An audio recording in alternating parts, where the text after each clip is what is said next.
Hello students, आज हम शुरू करेंगे बाइनोमियल थ्योरम। नया चैप्टर नंबर 7 है क्लास 11th का, और it's a very short chapter. तो काफ़ी बच्चे इस चैप्टर को छोड़ देते हैं, सो डोंट डू दिस, क्योंकि इसे जेई मेंस ये एडवांस में काफ़ी क्वेश्चंस आते हैं। तो हम इसके बारे में पढ़ेंगे बाइनोमियल थ्योरम क्या होता है और how to expand binomial expression. ठीक है, तो जो ये बाइनोमियल है इसका मतलब क्या होता है? What is a binomial? So any algebraic expression which contains two terms is known as binomial expression. जैसे कि मैं याद रखता हूँ, आपने 10th या उससे छोटी क्लास में पढ़ा है a plus b का स्क्वायर क्या होता है? a square plus 2ab plus b square, है ना? राइट? तो a plus b whole square is equal to a square plus 2ab plus b square. अच्छा, इसमें सर 3 टर्म्स आ रहे हैं, यानी कि ये क्या हो जाएगा? इसमें 3 टर्म्स आए उसको बोलते हैं ट्राइनोमियल। ध्यान रखना, तो यानी कि ये क्या हो जाएगा? ट्राइनोमियल हो जाएगा। राइट? कौन सा हो जाएगा ट्राइनोमियल? राइट हैंड साइड वाला। ठीक है। सिमिलरली a plus b का होल स्क्वायर की बात करें, if you talk about this LHS side, this contains 2 terms, so ये क्या हो जाएगा? बाइनोमियल हो जाएगा। बाइनोमियल मतलब कि इसमें 2 टर्म्स आती है, यानी algebraic expression which contains 2 terms, उसको हम बोलते हैं बाइनोमियल। ठीक है। सिमिलरली अगर किसी में एक ही टर्म हो, जैसे कि 5x² या फिर 7y, है ना, इसमें सिर्फ एक ही टर्म है, so if it contains only one term, that algebraic expression is known as monomial। ठीक है। so monomial, binomial, trinomial, और if it contains more than 3 terms then it is called as multinomial। तो जो ये सारी terms हैं, जो भी बाइनोमियल, मोनोमियल, मल्टीनोमियल है, ये सब पॉलिनोमियल के टाइप है, जो आपने 7th या 8th क्लास में पढ़े थे। तो इस चैप्टर में हम बात करेंगे बाइनोमियल एक्सप्रेशंस की इन डिटेल। एंड जो बाइनोमियल एक्सप्रेशन होता है उसको जो एक्सपेंड करने का तरीका होता है, रूल और method by which we expand binomial expression is called as binomial theorem। क्या बच्चों? So why do we need to study a separate chapter of binomial theorem, right? So आपने पढ़ा है कि a plus b का whole square आपने पढ़ा, similarly a plus b का होल क्यूब अगर आपको पूछूं तो वो क्या होगा? सर वो हो जाएगा a cube plus 3a square b plus 3ab square plus b cube, है ना? ये चीज हो जाएगी। ठीक है। इसमें क्या है? 4 टर्म्स है, तो ये मल्टीनोमियल हो जाएगा। अच्छा, अगर मैं a plus b की होल पावर 4 करूं तो आप आसानी से निकाल सकते हो, इसका आप स्क्वायर कर दोगे तो a plus b की बात 4 आ जाएगी। बट अगर मैं आपको बोलूं ऐसे करते करते अगर आप निकालना चाहो वो a plus b की पावर 15, उसकी क्या वैल्यू होगी? तो इसकी वैल्यू निकालने के लिए आपको बहुत बहुत बहुत टाइम लग जाएगा। आप बार मल्टीप्लाई करते जाओगे, पागल हो जाओगे, और इतनी सारी टर्म्स बनेगी। अगर एक भी टर्म मिसमैच हो गई तो पूरा एक्सप्रेशन गलत हो जाएगा। इस चक्कर में हमको अगर इस बाइनोमियल एक्सप्रेशन का एक्सपेंशन करना है, इसको एक्सपेंड करना है, that's why we need to study binomial theorem. ठीक है बच्चों? तो अगर इस एक्सप्रेशन को एक्सपेंड करना हो तो उसके लिए क्या रूल है, क्या मेथड है, कैसे हम उसकी जनरल टर्म निकाल पाएंगे, all the things we study in binomial theorem. ठीक है। तो before studying binomial theorem we need to understand a few things about factorial, what is a factorial and how what are the properties of factorial. ठीक है। तो heading डालिए factorial notation. हालांकि कुछ बच्चों को पता होगा क्या होता है फैक्टोरियल, बट एक अच्छे तरीके से हम फिर से पढ़ लेते हैं। हेडिंग डालिए factorial notation.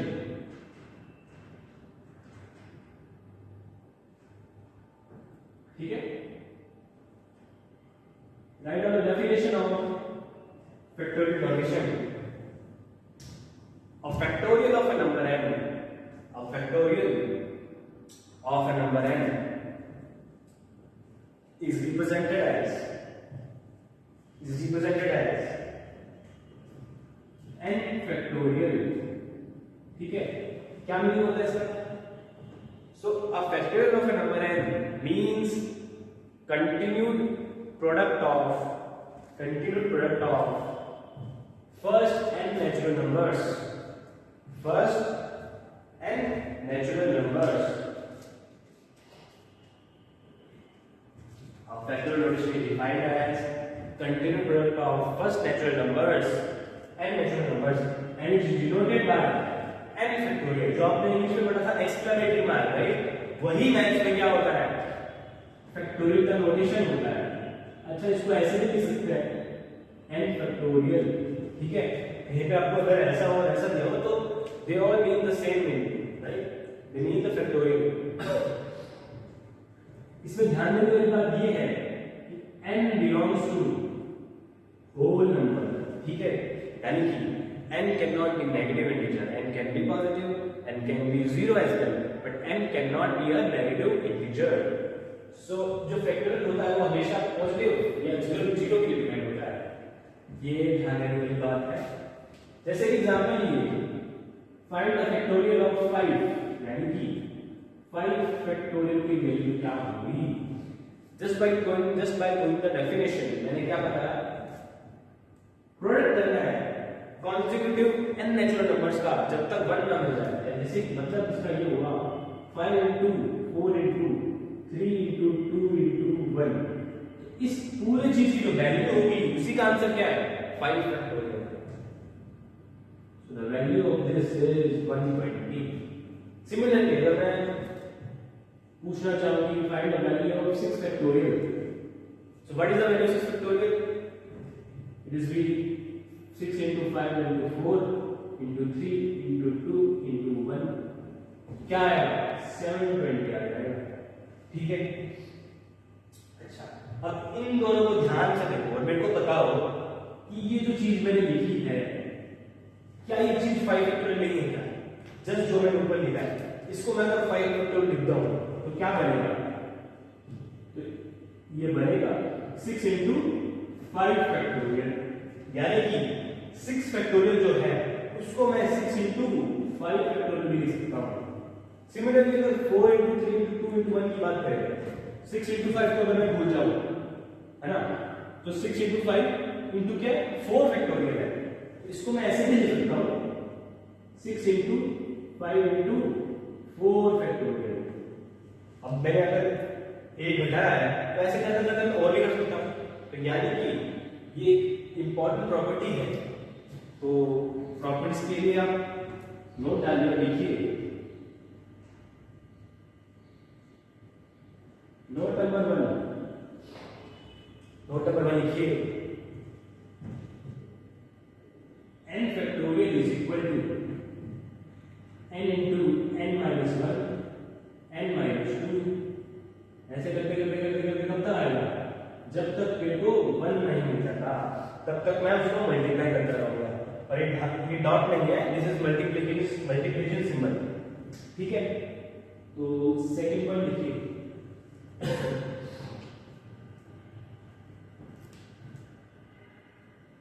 n minus 1 factorial जो होता है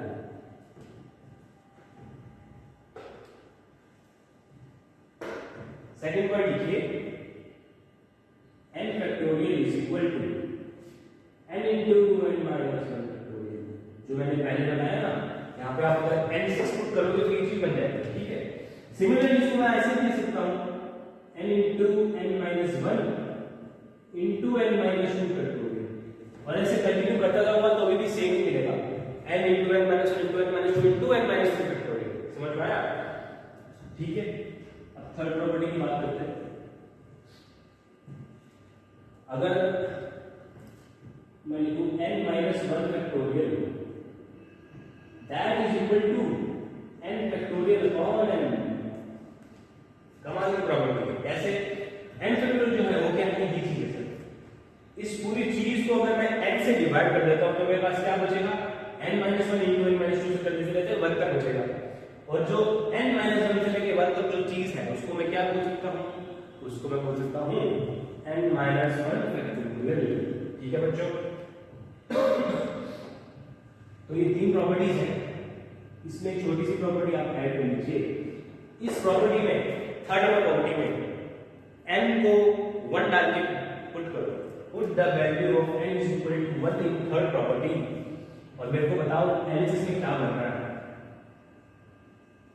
सर एलएचएस में बन रहा है 0 फैक्टोरियल, ठीक है, और आरएचएस में क्या बन रहा है 1 फैक्टोरियल अपॉन 1, तो 1 फैक्टोरियल अपॉन 1 तो 1 ही हो जाएगा, है ना, क्योंकि 1 फैक्टोरियल क्या होता है, 1 फैक्टोरियल तो 1 ही होता है sir.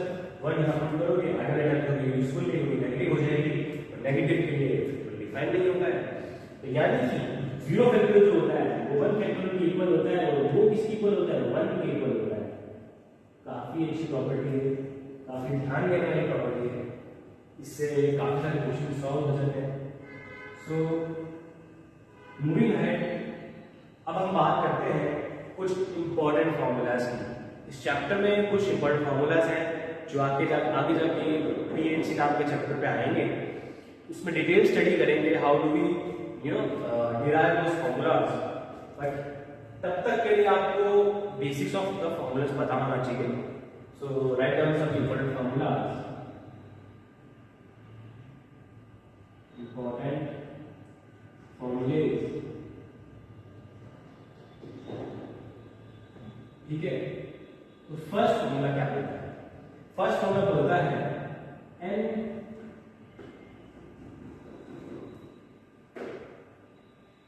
NCR is equal to, sir NCR क्या है, सो NCR में जो C है उसका मतलब है combination of some things, some objects at a given R, यानी कि NCR जो होता है वो ऐसे नया चैप्टर कॉम्बिनेशन से पढ़ेंगे, बट ये रिप्रेजेंट करने का तरीका है, किसको रिप्रेजेंट करने का तरीका है, ये इस चीज को रिप्रेजेंट करने का तरीका है, n factorial upon r factorial into n minus r factorial.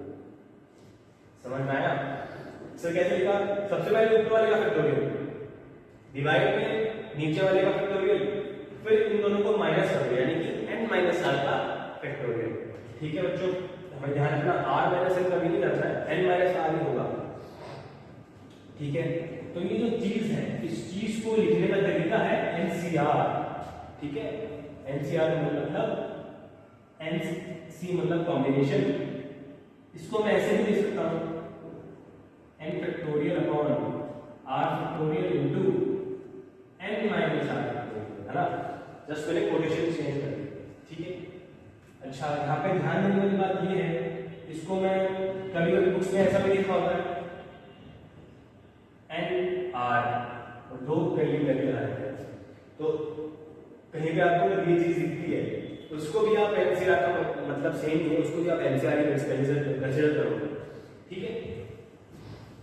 तो इसमें मेरे को ये बताओ कि जो n है और r है उसमें से बड़ा कौन होगा, मतलब कि is n greater than equal to r और r is greater than equal to n, बिल्कुल आएगा, वेरी गुड।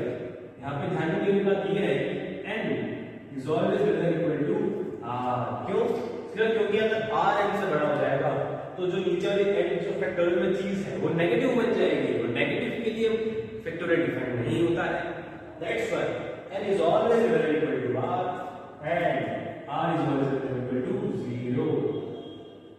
भाई पॉजिटिव तो होनी चाहिए ना, r यहाँ पे भी तो आ रहा है तो पॉजिटिव तो होनी चाहिए, 0 भी हो सकती है। अच्छा, इसमें लिख दीजिए आप n and r belongs to non-negative integers, non-negative में सर क्या 0 आता है क्या, बिल्कुल आता है, 2 आता है, 2 भी आता है, यानी कि सारे positive integers as well as 0। अच्छा, इसे एक प्यारा सा एग्जांपल लेते हैं, जैसे मैं लिखता हूं 10C2, what is the value of 10C2, ठीक है। तो फॉर्मूला क्या बोलता है, सबसे पहले ऊपर वाले का फैक्टोरियल, ठीक है, फिर क्या करना है, फिर करना है नीचे वाले का फैक्टोरियल, यानी कि 2 फैक्टोरियल, सर फिर क्या करना है, फिर करना है 10 माइनस 2 फैक्टोरियल, यानी कि 8 फैक्टोरियल, ठीक है, ठीक है। अच्छा, 10 फैक्टोरियल को मैं क्या लिख सकता हूं, अगर मैं इसको स्प्लिट करूं, इसको मैं तोड़ूं, ब्रेक करूं, तो by just by using second property इसको मैं लिख सकता हूं 10 into 9 into 8 फैक्टोरियल, है ना। मैंने ऐसा क्यों लिखा, ताकि नीचे वाला जो 8 फैक्टोरियल है वो ऊपर वाले से कट जाए और मेरे को क्या मिलेगा 90/2 into 1 जो कि 45 बन जाएगा। समझ में आया? ठीक है, तो ये तो हुआ traditional method to solve a combination. आपको जेईई के पेपर में ऐसे सॉल्व नहीं करना। This method is only to solve in boards exam. आप जेईई में, जेईई मेंस या जेईई एडवांस में इस तरह से सॉल्व नहीं करोगे क्योंकि it is very time consuming. आपको एक शॉर्ट ट्रिक बताता हूं to solve what, to solve combinations. तो क्या मतलब, अगर आपको डेंसिटी दी जाए तो आप क्या करोगे, सबसे पहले नीचे वाले का क्या लिखोगे, फैक्टोरियल लिखोगे, यानी कि जो r है उसका फैक्टोरियल लिखोगे। ठीक है, ऊपर जो दिया है n जो दिया है 10 को स्प्लिट करोगे कितनी बार, जितनी बार आप दिया है, यानी कि 10 into 9 एक घटा के लिखोगे कितनी बार, जितनी बार नीचे दिया है। तो यहां से कितना आंसर आएगा 45 हो जाएगा। सिमिलरली अगर मैं बात करूं 9 से 3, ठीक है, 9 से 3 कितना होगा, सबसे पहले नीचे 3 फैक्टोरियल, उसके बाद 9 को ब्रेक करना है कितनी बार, 3 बार, यानी कि 9 into 8 into 7, ठीक है। तो ये क्या बनेगा 7 into 3 into 4 बन जाएगा, दिस इज इक्वल टू 84। ठीक है बच्चों, तो ये शॉर्ट ट्रिक बड़ी कमाल की है and it is very useful, तो इसको यूज करना ना भूलिएगा। अब बात करते हैं सेकंड प्रॉपर्टी, ठीक है। तो जो सेकंड प्रॉपर्टी है इट्स मतलब वैसे तो अलग प्रॉपर्टी है पर मैंने साथ में मर्ज कर दिया है। तो कभी भी आपको अगर दिया जाए कि NC0 है ना, या फिर आपको दिया जाए NCM, NC0 या NCM, यहाँ पे R में अगर आप 0 पुट करोगे तो क्या बनेगा n factorial upon 0 factorial into n factorial. n factorial तो कट जाएगा, नीचे बनेगा 0 फैक्टोरियल। 0 फैक्टोरियल क्या होता है, 0 होता है 1, यानी कि इन दोनों की वैल्यू क्या आ जाएगी, इन दोनों की वैल्यू 1 आ जाएगी। NCM भी आप प्रूव कर सकते हो, n यहां पे पुट करोगे r की जगह तो फिर से कट जाएगा, नीचे n बन जाएगा और आंसर 1 आ जाएगा। ठीक है, अब आते हैं थर्ड प्रॉपर्टी।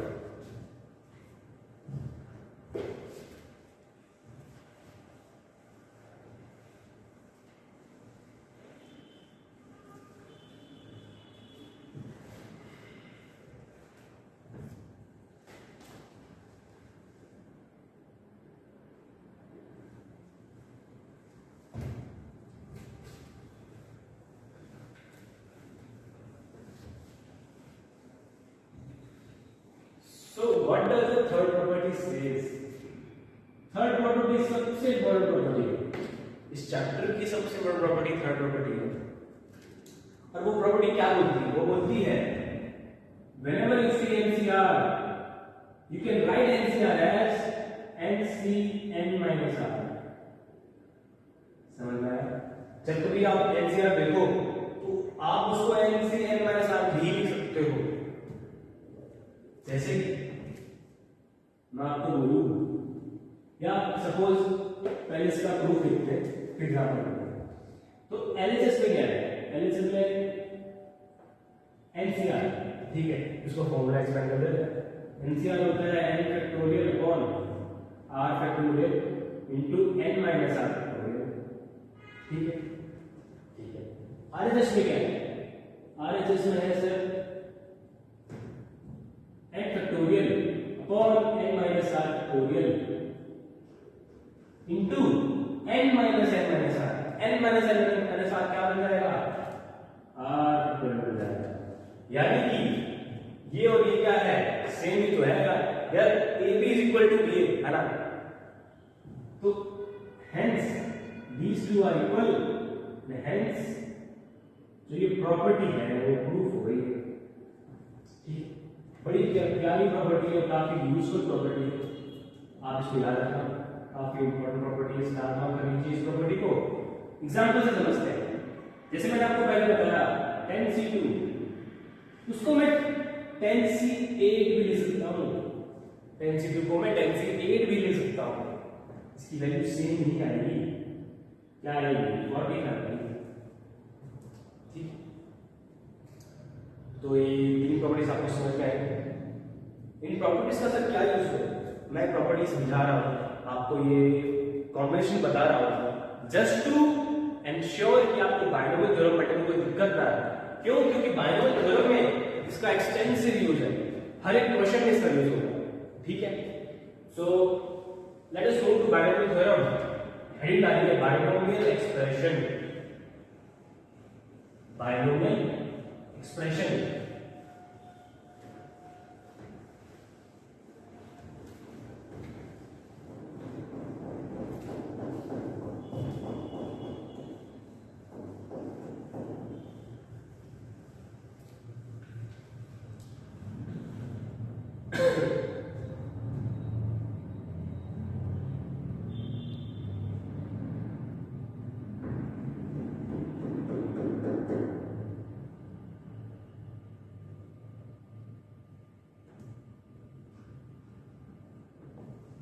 ठीक है, डेफिनेशन लिखिए इसकी।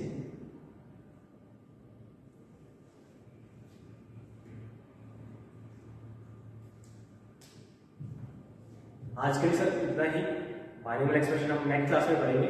Thank you.